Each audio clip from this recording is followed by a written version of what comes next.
અમારે એ 15 વીઘા જમીન એ પાણા થાર હવે કે બાગમાં વેસું તો ભરાય પછી આપણે શું કરી ફાળે રહી 12 વર્ષ કે મારા કાકાને મજૂરી ને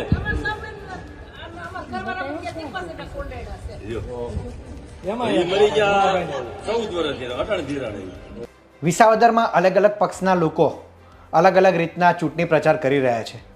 આ દરમિયાન ગોપાલ ઇટાલિયાના સમર્થનમાં આમ આદમી પાર્ટીના નેતા અને ધારાસભ્ય ચૈતર વસાવા ગામડે ગામડે ફરી રહ્યા છે, લોકોને મળી રહ્યા છે. ગામડે ગામડે તેઓ કાર્યકર્તા સાથે ખાટલા બેઠક કરી રહ્યા છે. આ દરમિયાન એક અજુગતો કિસ્સો સામે આવ્યો છે. ખાટલા બેઠક દરમિયાન એક બા સાથેના સંવાદમાં બા પોતાની રજૂઆત કરી રહ્યા હતા. તે દરમિયાન બા એક ચોંકાવનારી વાત કરે છે. બા કહે છે કે તેમના દીકરાને 22 લાખ રૂપિયાના ધિરાણ બાકીની નોટિસ આવી હતી, જેનાથી તે ગભરાઈ ગયો હતો અને આ ગભરાટમાં જ તેને એટેક આવતા મૃત્યુ પામ્યો હતો. તો અન્ય તેમની સાથે રહેલા સ્થાનિકો જણાવે છે કે અમુક લોકોનો ખાતા ના હોય તો પણ તેમના નામે ધિરાણ બોલે છે, જમીન ના હોય તો પણ તેમની લોન બાકી બોલે છે. આ સાથે સ્થાનિકો એટલે કહેતા કે ગામના લોકો કિરીટ પટેલ પર ગંભીર આરોપો લગાડી રહ્યા છે. તેઓ કહી રહ્યા છે કે આ બધા જે કૌભાંડ ચાલી રહ્યો છે તેના મુખ્ય ભાજપ ઉમેદવાર કિરીટ પટેલ છે. ચૈતર વસાવા લોકોને સાંભળે છે અને ત્યારબાદ તેઓ એક વિડીયો પોસ્ટ કરીને કહે છે કે શું કિરીટ પટેલ આનો જવાબ આપશે. ગામ લોકો જે આરોપ લગાડી રહ્યા છે, કરોડો રૂપિયાનો સહકારી બેંકમાં કૌભાંડ થયા છે, આવું ગ્રામ લોકો કહી રહ્યા છે, તેના જવાબમાં કિરીટ પટેલ શું કહે છે. પહેલાં તો સાંભળીએ ચૈતર વસાવા અને બા સાથેનો જે સંવાદ છે અને સ્થાનિક લોકો જે રજૂઆત કરી રહ્યા છે તે જોઈએ. એકને 49 લાખ ને 95,000 ની નોટિસ મુન્નાભાઈ ઠુમર ને એને ઘર બતાવ્યું મેં હવારે પ્રચારમાં નીકળ્યા 49 લાખ 97,000 રૂપિયા 50 લાખ રૂપિયા ધોકા લેવી સીધી એને હું કીધું કે હું જમીન વેચી નાખું તો એ કે મારે ભેગું નથી થાય. અમારે એ 15 વીઘા જમીન એ પાણા થાર હવે કે બાગમાં વેસું તો ભરાય પછી આપણે શું કરી ફાળે રહી 12 વર્ષ કે મારા કાકાને મજૂરી ને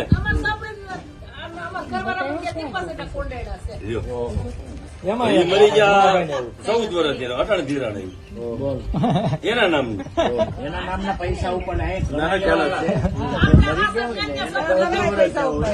એના નામના ધિરાણ આવી ગયા.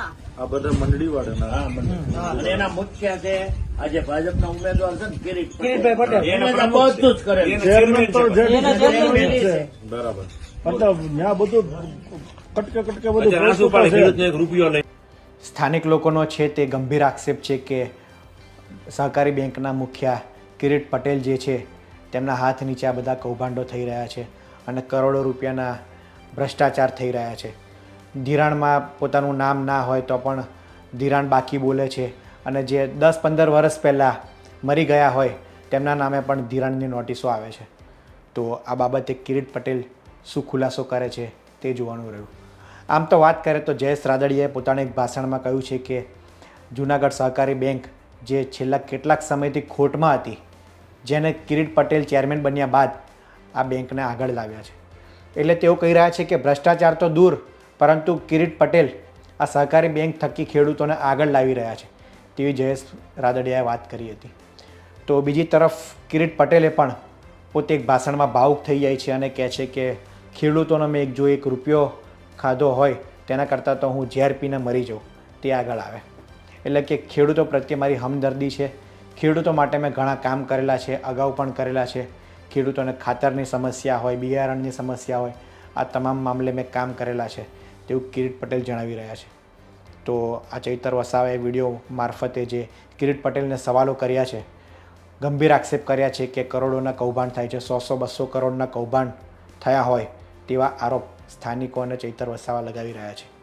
ગોપાલ ઇટાલિયાએ પણ ગઈકાલે એક વિડીયો મારફતે રજૂઆત કરી હતી કે અલગ અલગ 60 મંડળીઓ ભેગી થઈને ખોટી રીતના સહકારી બેંકમાં ઉમેરવામાં આવી છે અને કરોડો રૂપિયાના કૌભાંડ થયા છે.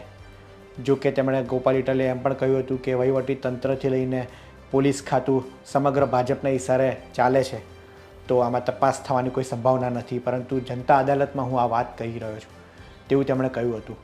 તો આ એક અન્ય આક્ષેપ આ બાએ અને સ્થાનિક લોકો જે લગાવી રહ્યા છે તેનો કિરીટ પટેલ શું પ્રત્યુત્તર આપે છે તે જોવાનું રહ્યું.